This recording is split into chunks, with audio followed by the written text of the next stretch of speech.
नमस्कार, तुम्हा सर्वांचं स्वागत आहे तुमच्या आवडत्या चॅनल राडा रेसिपीचावरती। आजच्या व्हिडिओमध्ये आपण घरच्या घरी पांढरी शुभ्र मऊसूत आणि कापसासारखी इडली कशी बनवायची ते पाहणार आहोत। कारण बऱ्याच जणांची तक्रार असते की इडली चिवट होते, चपटी होते, पीठ फर्मेंटेशन बरोबर होत नाही किंवा त्यासाठी लागणारं अचूक प्रमाण कसं असतं तेही बऱ्याच जणांना माहिती नाही।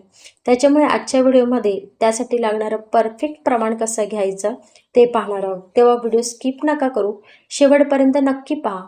त्याचबरोबर त्यासाठी लागणारी नारळाची चटणी कशी बनवायची तेही आजच्या व्हिडिओमध्ये आपण पाहणार आहोत। सर्वात आधी इडलीसाठी लागणारा तांदूळ मी इथे रेशनचा तांदूळ निवडला आहे। तुम्ही कोणतेही तांदूळ घेऊ शकता, फक्त सुगंधित बासमती तांदूळ घ्यायचं नाही। मी इथे 3 ग्लास तांदूळ घेतले आहे आणि त्याच प्रमाणामध्ये मी इथे 1 ग्लास सफेद उडदाची डाळ घेतली आहे। हिला गोटा डाळ असेही म्हणतात। आता तुम्ही म्हणाल 2 ते 3 माणसांसाठी बनवायचं असेल तर प्रमाण कसं घ्यायचं। जर 5 ते 7 माणसांसाठी इडलीचा नाश्ता बनवायचा असेल तर ग्लासाने प्रमाण घ्यायचं। 3 ग्लास तांदूळ आणि 1 ग्लास उडदाची डाळ। आणि 2 ते 3 माणसांसाठी जर तुम्हाला इडली बनवायची असेल तर 3 वाट्या तांदूळ आणि 1 वाटी सफेद उडदाची डाळ घ्यायची। हे परफेक्ट प्रमाण आहे, हे प्रमाण विसरू नका, लक्षात ठेवा। 2 ते 3 माणसांसाठी 3 वाट्या तांदूळ आणि 1 वाटी उडदाची डाळ आणि 5 ते 7 माणसांसाठी 3 ग्लास तांदूळ आणि 1 ग्लास उडदाची डाळ। आता आपण जे तांदूळ आणि डाळ घेतले तिला स्वच्छ 5 ते 6 वेळा धुवून घ्यायची आहे। धुवून झाल्यानंतर याच्यामध्ये भरपूर पाणी घालायचं आहे, कारण आपले तांदूळ आणि डाळ व्यवस्थित भिजले पाहिजे। आता याच्यामध्ये मी मेथी दाणा घालते, त्याच्यामुळे आपलं पीठ फुगण्यामध्ये मदत होते आणि पीठ फर्मेंटेशन व्यवस्थित होतं। त्याच्यामुळे मेथी दाणा घालायचा आणि पूर्ण तांदळामध्ये तो मिसळून घ्यायचा। आता याच्यावरती झाकण ठेवायचं आणि 7 ते 8 तास आपण हे तांदूळ आणि डाळ भिजत ठेवायचं। वाटण्याच्या आधी काय करायचं, 1 वाटी आपण पोहा घ्यायचा किंवा त्याच्या जागी तुम्ही रात्रीचा उरलेला शिळा भातही घेऊ शकता। हा पोहा धुवून घ्यायचा आणि याला 10 मिनिटं आधी भिजत ठेवायचं आहे। आता आपले तांदूळ आणि डाळ मिक्सरच्या भांड्यामध्ये घालायचे आणि ह्याला रवाळ वाटून घ्यायचं आहे। अजिबात पिठासारखं बारीक मऊसूत वाटायचं नाही। त्याचबरोबर एक गोष्ट लक्षात ठेवा, याच्यामध्ये जे पाणी आहे ते पूर्णपणे काढून टाकायचं। जर तुम्ही थंडीच्या गारव्याच्या दिवसामध्ये बनवत असाल तर तुम्ही तांदूळ आणि डाळ भिजवताना जे पाणी वापरता त्याच्यामध्येच हे तांदूळ आपल्याला वाटून घ्यायचे आहे। त्याच्यामुळे पीठ व्यवस्थित फुगतं। गरमीच्या दिवसामध्ये हे पाणी पूर्णपणे काढून टाकायचं, कारण हेच ते कारण आहे आपल्या इडल्या चपट्या होतात।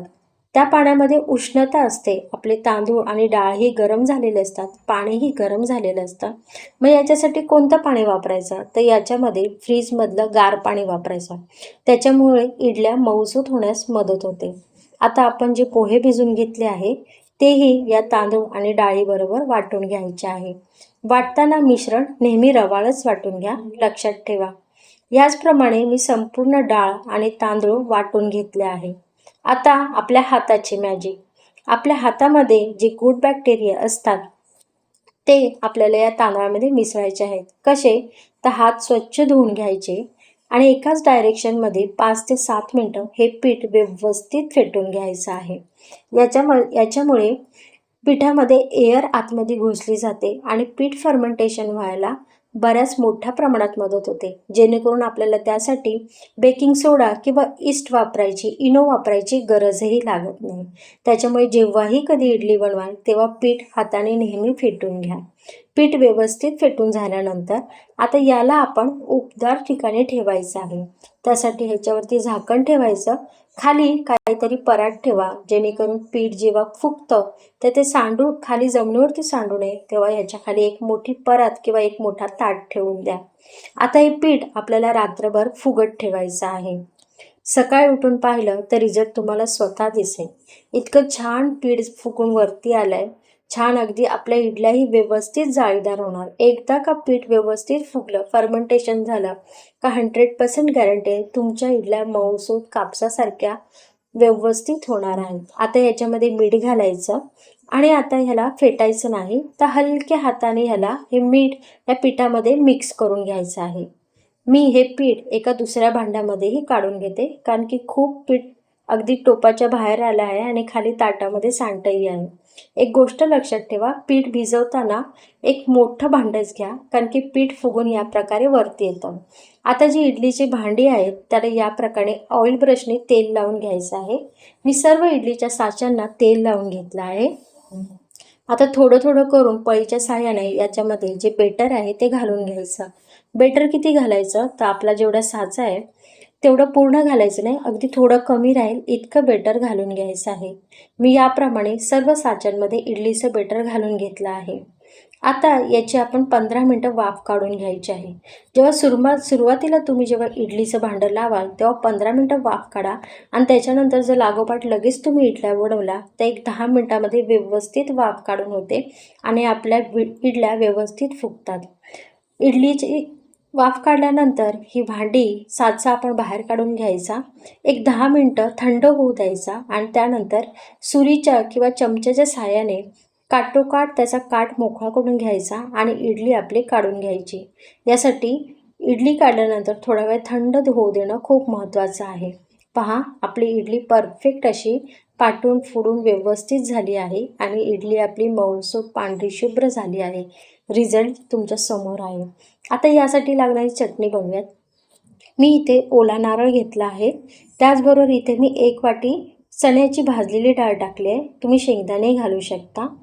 3-4 लसणीच्या पाकळ्या, थोडासा अद्रकचा तुकडा, 2-3 हिरव्या मिरच्या आणि देठासकट कोथिंबीर घेतली आहे. हिची आपण मऊसूत मिक्सरच्या भांड्यामध्ये पेस्ट वाटून घ्यायची आहे. आता एका टोपामध्ये मी थोडंसं तेल घेतलं आहे. मध्यम आचेवरती हे तेल गरम करायचं. त्याच्यामध्ये राई घालायची. राई तडतडली का गॅस लगेच बंद करायचा. कढीपत्ता घालायचा आणि आपण जी नारळाची चटणी वाटून घेतली होती ती याच्यामध्ये घालून घ्यायची. वाटतानाच ह्याच्यामध्ये मीठ घालून घ्यायचं आहे. आपली नारळाची चटणी ही परफेक्ट अशी रेडी आहे. पहा, आपल्या मऊसूत अगदी ओठांनीही खाता येईल अशा कापसासारख्या पांढऱ्या शुभ्र इडल्या परफेक्ट प्रमाणामध्ये व्यवस्थितरित्या बनवून तयार आहेत. मी सांगितलेल्या स्टेप नक्की फॉलो करा आणि पहा, रिझल्ट तुमच्या समोर आहे. मी दाखवल्याप्रमाणे तुमच्याही इडल्या व्यवस्थित सॉफ्ट होतील, अगदी घरी सर्वांना आवडतील.